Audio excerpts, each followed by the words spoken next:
باز تا سر کوچه میخوای بری 7 قلم آرایش کردی؟ حتما شما هم یه بار این جمله رو شنیدید. حالا این 7 قلم آرایش از کجا اومده؟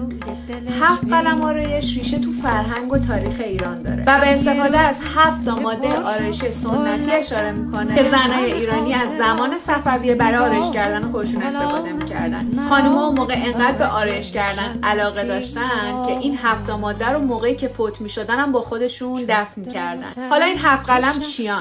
سرمه به عنوان خط چشم، حنا به عنوان رنگ مو یا لاک ناخن، سفیدا به عنوان کرم پودر یا پنکیک برای روشن کردن پوست، سرخاب به عنوان رژگونه، قازه به عنوان رژ لب، وسمه به عنوان ریمه یا مداد ابرو و زرک به عنوان هایلایتر. این ترکیب با الهام از عدد 7 که تو فرهنگ ایرانی خیلی مقدسه برداشته شده و نماد آرایش کامله. بفرست واسه اون دوستت که اهل 7 قلم آرایش